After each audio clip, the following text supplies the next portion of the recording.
14th annual picnic is going to be at Palmer Park from 1 to 5. 1 to 5, July the 20th. Mm-hmm. And if you want to get in touch and join us, you can call me at 313-654-7369, and I'll give you some details. Or you can call the show. Please do. And while we're on the air, please call us. Let us know if you have any questions about or need any suggestions on how to go about doing anything we're suggesting here. Because we're just making suggestions. And you know that when you, as you're saying that, it makes my heart hurt how little communication people have in this area, meaning substance use, mental illness, coming together at reunification. So little contact if it's not forced. If they're not already in a center, or if they're not ordered by the court, so forced by the court, not very many people are actively reaching out for healing. Prevention, healing, care, help, and that is a major part of what's happening, not just in Detroit, all around the world. The dollars for prevention are a tenth. No, I'm talking about the people themselves, the individuals at home. I understand that the advertisement budget is only a tenth. So if it's $1 billion, they're only putting $1 million in for prevention. Mm-hmm. The average, so it's just like on the news. You'll hear 10 stories about murders, and then you'll hear 1 minute about a story like ours. Yeah. It doesn't make money, and if it don't make money, they're not going to talk about it. It's not a newsworthy activity. Yeah. We've been hosting these family-friendly, sober social events, but you see that the audience is growing. Yeah. We had more people at our event at the Mathis Center, but we've reached out to some churches and some organizations that, unless we can pay them, won't let us host at their site. Yeah. If we don't pay them to do that, we bring all our own food. Yeah. Games, so if you have an organization that wants to allow us to come and play some games with the kids, and we'll make a flyer, bring our own food, and have a party at your facility with children and adults. Family. With your family. Bring the family. Bring the family, the whole family. That's what we're looking to do. So you can have a party without drugs and alcohol. Feel free to give us a call. You can call us here at the radio station right now, 313-837-1340, and my cell 313-654-7369.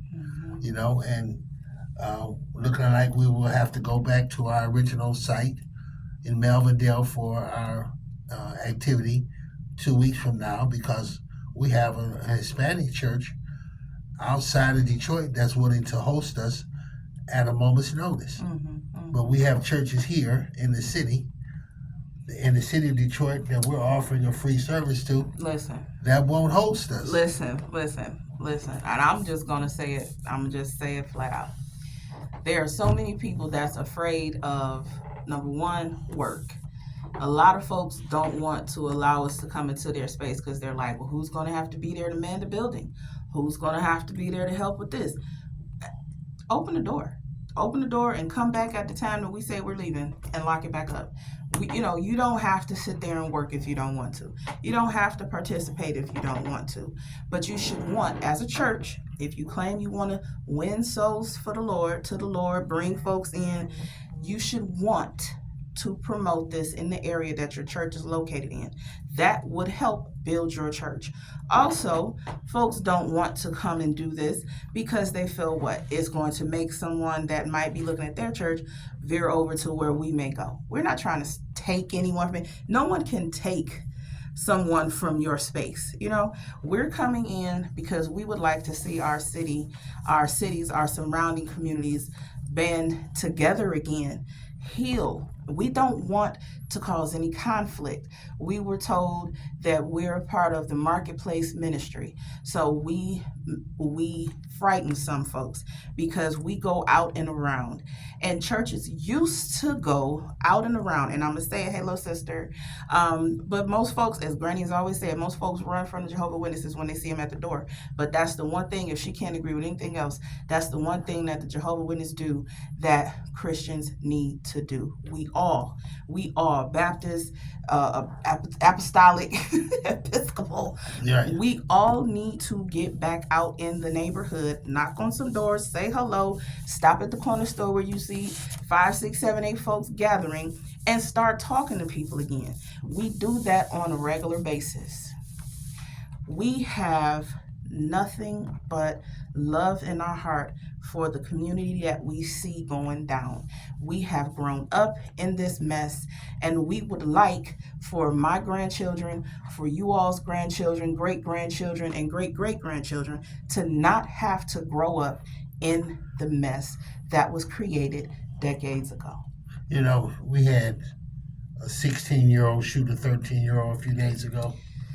We've got guns and alcohol everywhere we go.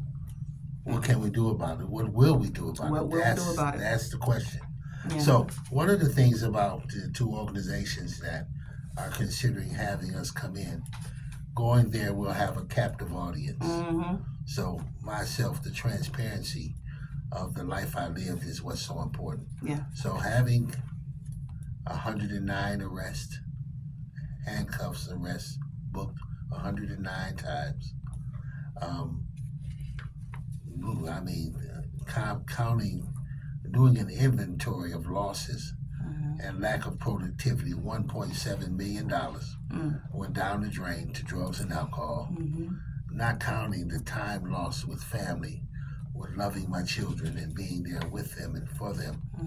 You know, it was a tremendous cost. Cost more than money. Yeah, it cost a lot more than money. There were a lot of things I lost more than money. Yeah. Valuable, healthy relationships were destroyed, things of that nature. I can't get that time back. Yeah. But what I can do is not waste any more time. Now And this- that's the goal. That's the goal. Go ahead, man. I'm gonna say this as you, because see, I haven't given much of my background. I spoke on it once before, and this is a part where I say for some people it might get heavy. So being a victim of sexual assault as a child, from the age of 3 to 6, it opened doors in my little brain that was never supposed to be open. As I'm not even going to put a percentage out of others that have experienced the same, male and female. But one thing that it did and that it does when a child is altered in that way is it increases the thoughts of physical activity. And so I started early. I called myself doing it right because I had a little boyfriend. 2 years. We didn't even give a hug or a kiss for the first year and a half. It was still wrong because we were both kids. Stupid. I end up pregnant at 14. Most people tell their kids, you get pregnant, that's the end of your life. You won't do this, you won't get that, you won't do this, school is over, blah, blah, blah. Why? No, it's not. That's the wrong thing to do. I got pregnant at 14. I had my daughter at 15. I was double promoted based on the grades that I accumulated from the 9th grade and up. The grades I accumulated, I was told around Christmas time in the 10th grade that I had more credits accumulated than the average senior at that time who would need to graduate. I did every project, every extra credit, though I didn't have to. I did what I had to do to make sure that even though my parents and my aunts and uncles didn't finish school, they had children early, I didn't continue that exact same path. I decided that school was not ever on the chopping block. It was never an option to not go to school. It was not easy by any means, but the determination that I had to make sure that I stayed true to my goals in life is what pushed me through. I was double promoted, so I skipped the 11th grade. I was pregnant at 14, had her at 15, graduated high school a year early at 16, and went straight to work for Sears at 17. On to college, 17 years old that January. I'm not boasting, not bragging. What I'm saying is nothing about your past has to determine your future. If you are determined to see something different, if you see youth around you that are throwing away their lives, you have the responsibility. Whether you call yourself Christian or not, you have the responsibility to reach out to them as their elder, no matter how many years older you are than they are. You're supposed to put forth that effort to help them. And that's recovery coaching. Recovery coaching does not have to be substance use. Yes. Recovery coaching is helping someone overcome traumatic issues, painful situations, Yes. troubling situations in their life. Yes. There's stuff to recover from. That is You've nothing to had do with battered substance. kids who have been in the foster care system, who have been just talked down to, Yeah, told they'll never be nothing. absolutely. Some of the brightest kids that you could ever meet. Yes. People tell them things that aren't true. Yes. You can recover coach those kids as well as someone with a substance addiction. Yes. So when we talk about prevention and recovery, we're talking about a whole gambit of things. Yes. But when we're talking about specifically for what I do and what we like to do as a business is alcohol, tobacco, drug, and violence prevention. Mhm. Because alcohol, And tobacco, family reunification. and family reunification. Because you get your life together in those areas, your family's going to want to come back and be bothered with you. Yeah. You'll be available for them to come back to. Yes. And Yes. that's what's important for me, Yes. the availability. The second, like I said, I was a missing dad, missing no more. Mm-hmm. That's what's important. Mm-hmm. You know, one of her sisters, my daughter's watching us now, and she watches every show, and she's so grateful. She knows where I am. They know where I'm at. Yeah. You know, we'll struggle with one. You know, she'll come around one day, hopefully. If she don't, she don't. Yeah. But I know where I'm going to be. I know where I am, and I know if she's ever in need, then we won't leave her somewhere sitting on a corner somewhere. But Right. you got to help, people understand you have to get over stuff. You got to go get past it, go through it to get past it. You can't harbor resentments. You can't remain angry. No. It hurts you more than it hurts the person you're angry with. Mm-hmm. And you have to remember, you're angry at someone who's more angry at themselves than you could ever imagine. That's The for sure. people that are out here doing the things that are crushing their lives, they don't want to be out there like that. They don't want. Most of us don't. Let's be honest. You got a few people Well, that say they yeah. don't get high till they die. And There's some yeah, people and they mean that, it. and Yeah, they you're mean right. that. Some You're people right. are okay with what they doing. Yeah. Yeah, because I do have a family member on the other side who has an aunt who said, I don't have a problem. I do this because I like to do this, and I'm going to do this till the day I die. And she did, and was just fine with it. But we have so many measures that we can go when it comes to help. It's never a quick and easy road. We are always here to help. We actively seek those that need help. I We don't see my just sit partner, around and Robert wait. Gant. Robert Gant is Hey, Robert. Hey, Robert. Jamaica Johnson. Right. Robert, we appreciate you guys, regular guests. Yes. Stay in our corner. Hey, I'm waiting on that book, Robert. I put you on blast now. I'm waiting on that book. We ain't got forever. Our audience is waiting on it too. So we have a book that's coming out soon.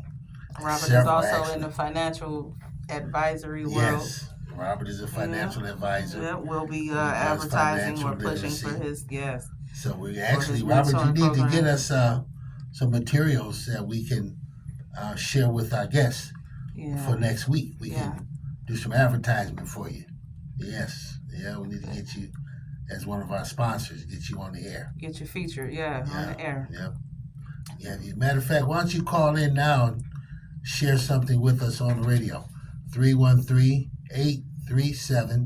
313-837-1340. Well, Yeah. how about this? How about we Yeah. make it a date for Next next week. Friday because Yeah, we 'cause have we only about got 2 4 minutes left. Yeah, only got 4 minutes left. Okay. So, yeah. So listen, we have our event coming up with Dion. Yes, Dion, that is Okay. the 14. Oh. no, that's the 14th annual event. It's Right. going to be Sunday, the 20th, July 20th, yeah. at July 20th, which is this Sunday At Palmer Park. at Palmer Park Mhm. from 1 to 5. Hmm. So it's going to be a 4-hour event. That is something that I actually enjoyed. We went to the Black History Month celebration with the Interfaith Outreach group. Network. Yeah, and it was really nice to see so many different spiritual leaders there, rabbis, and I can't even begin. Clerics. I was absolutely shocked, and the children, my grandbabies, they loved it. They were able to mix and Then mingle we with went everybody. to a movie, Hmm. Joseph and the multicolored Play. the Yeah. play. Yes, the Joseph play. and the Technicolor. Technicolor Amazing role. Technicolor Yeah, coat. Technicolor. Yeah. So, we're getting involved with the community at large. yeah. We're finding within our travels that we're getting more support from other cultures, but we Yeah. want to make that change. Yeah. If you are part of a ministry somewhere, please give us a call, 313-654-7369. We're not looking to take over. We're just looking to Nope. implement We want programs to that'll help join. your people and the people around you. We want to join what you're doing. Yes. We want to enhance Yes. recovery in the community. Absolutely. 313-654-7369. CitywideMentoring.org. See you And guys next week. CitywideMentoring.org. One word, CitywideMentoring.org. That's the Until website. Next Friday, 7 Yeah. p.m. Next Friday, 7 p.m. God willing, we'll be here. Right here.